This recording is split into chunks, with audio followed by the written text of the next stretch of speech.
All right, in this explainer, we're going to break down one of the most powerful and influential institutions in the entire European Union, the European Council. So, what's our goal here? Well, we're going to build a really clear picture of this institution. We'll get into exactly what the European Council is, what it actually does, who gets a seat at the table, and, how it became the political powerhouse it is today. Okay, let's dive right in. So, at its very core, the European Council is basically the strategic guide for the whole European Union. You can think of it as the institution that sets the big picture agenda, deciding where the EU is heading and what its main focus should be. And it's this strategic leadership role that really truly sets it apart from all the other EU institutions. Okay, so we've heard it sets the political direction, but what does that actually mean in practice?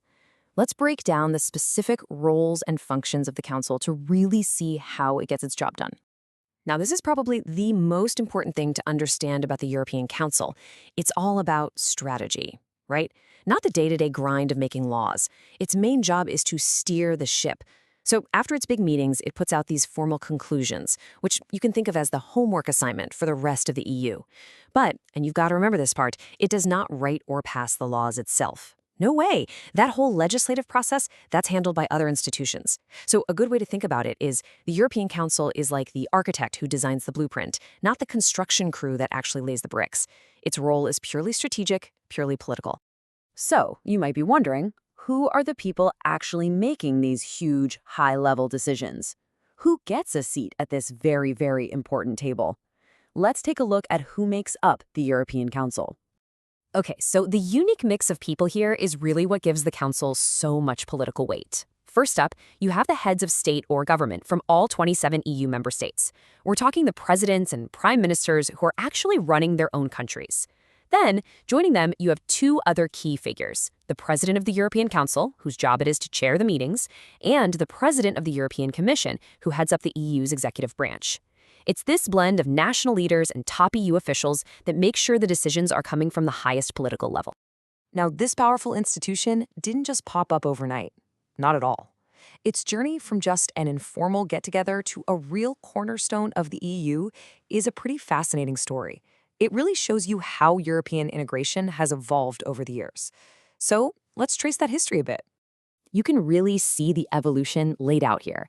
It all started back in 1974, and back then, it was basically just an informal club, a forum for national leaders to meet up and talk things over. But, as the whole European project got bigger and more complicated, it became clear that a more formal setup was needed. The first huge step was in 1992 with the Treaty of Maastricht. That's when the Council got a formal status and a real defined role. And then, the final piece of the puzzle came in 2009 with the Lisbon Treaty. That's when officially made it one of the 7 main EU institutions. So you can see this clear path from a casual chat to the political powerhouse we see today. Phew, okay, we have covered a lot of ground. So let's pull everything together and do a quick recap of the absolute key points you need to know about the European Council. All right, so if you're going to remember just a few things from all this, make it these. Number 1, the European Council is the EU's strategic leader. It's the one that sets the overall political direction. Number 2, and this one is super important, it is not a lawmaker. It sets the agenda, sure, but it doesn't negotiate or adopt laws. Number 3, its members are the top dogs, the leaders of all 27 EU countries, plus its own president and the president of the Commission.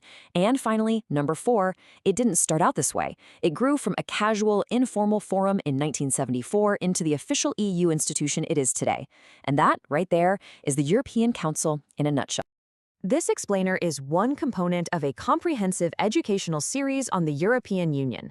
For further study, additional modules are available in the designated playlist.